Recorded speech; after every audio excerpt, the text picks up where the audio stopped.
Hey everyone, my name is Dave Nixon and welcome back to another episode of the Peak and Flow podcast. Today is yet another episode of the BSFT30 series and we're going to be talking about a relationship with food. Yes, logically, if we just objectively, factually look at food as this thing that fuels us, of course that will fundamentally change our lives and we won't have any of these issues whatsoever at all. Unfortunately, that's not how majority of the world will work, and especially the majority of the world that actually struggle with these sorts of things when it comes to nutrition. So really what we're looking at with is people that probably more associate or align with this idea of emotional eating, people that struggle with this idea of giving up food. So if they're going on a diet or something like that, like, oh, I have to give up X or give up Y, especially when the other sort of objective that comes up for them is like, you got to live a little. So ultimately, a lot of the time, these types of frames are also associated with this fear that if I diet, I'm going to be unhappy dieting, and I don't actually believe I'm going to get my results. So I'm going to be unhappy. I'm going to be missing all the things. So I have to give up all these foods, and then I'm not even going to get my results. So what's the point? And so the relationship here with food starts to get a bit tainted, because if that was a person that you had a relationship with, right, you're like, oh, I don't even trust him. He's just going to let me down again, and I'm going to be really upset with myself, and then just go out and, drink and get drunk and feel sorry for myself and all those sorts of things. Run the analogy however it works for you. The point there being is that we start to lose trust, where a relationship with food is actually starting to understand food and how we relate to it and why. And so it really allows us to move past this, once again, black and white thinking of good and bad foods, and that we have to stop something, start something else. Really, it's going based on where I want to go. What are the foods that are going to allow me to get there? And then what are the foods that are going to get in my way of getting there? And extending the time horizon, which actually leads into my next point anyway. This all pieces together, funnily enough, but discipline equals freedom. Now, that's from Jocko Willink's book, which is Extreme Ownership. Discipline equals freedom, which is odd because if I'm disciplined, it means that I can't do what I want to do. But what it's talking about there, and same deal with this extending the time horizon, if I'm disciplined in the short term, I can have freedom in the long term. If I'm free in the short term, then I don't have, if I'm not disciplined in the long stay with me here. If I'm not disciplined in the short term, then I won't have freedom long term. And so it's this sort of choice here of like, am I choosing to be disciplined short term, or am I just choosing to have free choices now? Because if I'm having free choices now, then I won't have freedom later. But if I'm disciplined now, then I do have freedom later. And the way that that shows up is that if somebody has wealth and they build wealth in their short term, so in the early years, they'll have way more freedom to do the things they want to do with money later on in life. And the same is said if someone is disciplined with food. They start to build this relationship with understanding and really respecting food, and they start to be able to have this consistent base. Think of it like your daily default we've talked about, to then be able to choose how they want to adapt their food choices given the context of their life. And so it really allows them to come back to this default, and that's probably the thing that we go to again and again and again, that discipline will equal freedom because it will allow you to have far more choice with what you're eating and how you're participating in life and the people you spend your time with. And it also means that, because this comes to the other point about like not giving up food, it doesn't mean that you go, I can't have cake. What it means is that cake in the short term is not as important as the meanings that I've associated with my long-term goals. So when I extend my time horizon with my decision-making process, it's just nowhere near as important. And so it also means that you're able in a position where you actually go, actually, I do feel like cake, I'll have cake. And there's no guilt, there's no shame, there's none of this. And it's this ability to really allow ourselves to move past black and white thinking, start to understand that we have an extended time horizon, that life will continue to go on. But if we're going to be able to make ourselves be disciplined early on, especially like think of it week to week, and I spoke about this in the last podcast, but discipline in the sense that just make it easy for yourself to make decisions or not have to make decisions. And when we do that, we're less likely to do things out of whim and then literally react and run reactions of behaviors that we once did in the past. And so when we can take on this premise of being disciplined in the short term and start to zoom out a little bit and really, really get in our system and understand that food holds no emotion. Food doesn't hold any emotion. If you put a cupcake in the middle of people and everyone has a different relationship with that cupcake, but that and when I say relationship, there's emotion involved in that. Some people might be indifferent. Some people are like, I love cupcakes.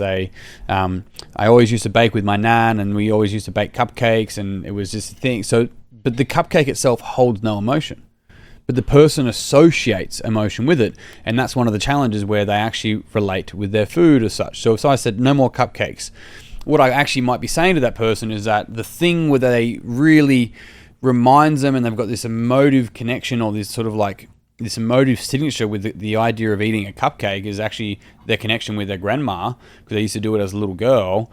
We start to see this thing now where it's like, I'm not saying no more cupcakes, I'm saying you can't have that connection anymore. And that may not be online for the person. And so when we can understand why we actually love certain foods and why we have these emotional associations with certain foods, we start to move into choice, and we're going, right, I understand that that's just a cupcake and I don't have to eat the cupcake, and I understand there's other ways for me to really remember my nan and the love that I have for her. And I know I said that very logically and not very emotional, but in the sense of looking at realizing that it's just a cupcake and I can say no.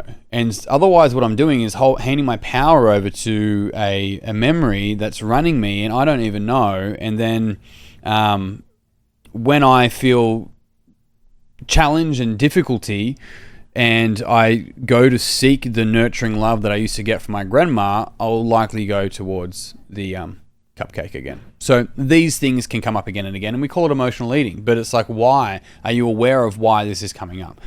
And so the key thing that we have to really get wrap our head around here is literally our mind, and starting to understand the reasons why we associate with certain foods. Now, I remember, and you can actually find this podcast, I did it with a guy called Jay Headley, and I interviewed him. Jay is one of the owners of the coaching room where I've done extensive study through. And in the call, I don't know how we got to it, but effectively, he coached me through a very simple process to understand why I loved red frogs. You know, if you're in Australia, you remember those red frogs. And the big ones are not the little ones. And the reason being is that it effectively ended up reminding me of the time that I spent with my father from an early age. And so as a 30-year-old man, I was like, here I am having these red frogs. And I'm like, I love red frogs. But what it was is that I loved red frogs because I'd go to my dad and when he was playing hockey and I'm like, can I have some money to get red frogs? And he was like, yeah. And it was the way that my dad gave me something and I had $2 and I go up and I get red frogs and I'm eating red frogs and I'm happy. And there was this association there. Whereas if someone's like, oh, do you want some sherbet sticks? I'm like, I don't want any sherbet sticks. I've got no emotional relationship with sherbet sticks or must sticks maybe. I think everyone has an emotional relationship with must sticks. Let's go with sherbet sticks. And so, but there is somebody else out there that maybe their parent loved these sherbet sticks, and so they ended up having this emotional, I fucking love sherbet sticks. Yeah. And off they go, and they have these memories and these associations to it. Now, I can understand why I like red frogs and why I like sharing them and giving them to people. I also understand that I'm a 35-year-old male and that the idea of red frogs getting in the way of me actually performing really, really well sounds ridiculous. And so I'm happy to look past which was once was an emotional form of eating of sorts. When I start to reach for it, would be curious to know why am I reaching towards something like that because I'm in a particular state or I'm looking for a particular dopamine release or something along those lines. And they're the kind of things that I would offer you to start considering for why you do what you do and why you have associations with the foods you have associations with. So I'm going to offer you some questions, and these are questions for you to be able to sort of think about and reflect on for yourself and see if you can find an outcome here for you as to why you may have certain relationships with certain foods. So what I want you to do is to think of a food that you love, and maybe a food that might get in the way of you making some significant change for a greater long-term investment in your intergenerational health. So get that food in your mind, and the first question I have for you is, what is the positive intention for you when you eat that food? What is the positive intention for you when you choose to eat that food? Is it, for example, that you like to feel like you eat it when the day is done and you've done a good job? Or is it when you're stressed and you just need a break and so you have a Kit Kat? What is the positive intention? What are you seeking to gain from eating that food? And you might have a superficial answer. My offer for you is to just stop for a moment and think, what would be my positive? What am I trying to achieve out of eating that, right? And do I even feel good when I eat it, or do I feel good when after it? So what would my positive intention be by eating that thing? And then next question is, what meaning have you attached to that food? So if it's a cupcake, what does a cupcake mean to you? What do red frogs mean to you? What does having a beer on an afternoon, what does that mean to you? What does a red wine at the end of the day mean to you? What does having a croissant in the morning with a big triple shot latte mean to you? What meaning have you associated with these foods? Because these foods hold no meaning. You hold the meaning about these foods. So what meaning have you attached to X food?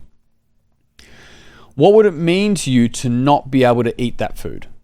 So what meaning have you associated with not having that food? So if I said to you, you're not allowed to have croissants anymore, what would that mean? And so whatever food you have in mind, if I was to say you're not allowed to have that food anymore, what is the meaning that comes up for you? Such as, well, what's the point then? Or such as like, well, it's just red frogs. I mean, they're harmless. So I've got this idea that just these little things of sugar that cost me money are actually harmless. It's like, well, hang on a sec. They're not harmless in relation to my goals. It's just the big bouts of sugar that I stuff in my face. Interesting.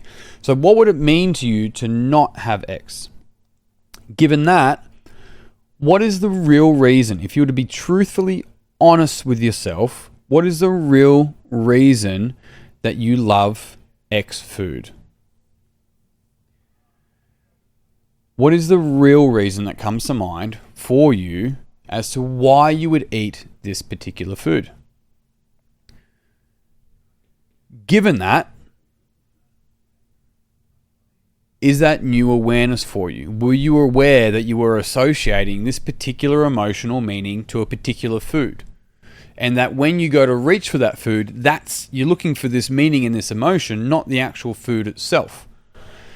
And given that, what new choices arise for you? Given what you're actually attempting to get out of that food, what new choices arise for you? And the last question, which is, how will you know to make choices in the future that will allow you to be more aligned with your particular goals? So quick recap on that. What is the positive intention of X food? What meaning have you attached to X food? What would it mean to not be able to have X food? Given that, what is the real reason for why you're eating X food? Given that, is that a new awareness for you? And then, given that, a lot of givens, given that, what new choices arise for you, and how will you know, this is an embodiment question, how will you know to make those choices in the future? Team, if you follow that process and bring awareness to this, you can make some significant change, and you can move to the space where you're no longer driven by emotional eating or your relationship with food, and you start to make choices rather than those choices making you, right? Very, very important distinction. But on that note, team, I am done. Thank you very much for tuning in. If you enjoyed this podcast, I'd love it if you share it with a friend that you think would also enjoy this podcast. Find out more about our BSFT30 program. It's a free program. I run it every month. It's part of this series that you're listening to right now, and you can learn more and join the WhatsApp discussion group in the links below. More to come. Can't wait to share it with you, but that's me done for now. I'm out. Until next time, peace and pizza. I'll see you soon.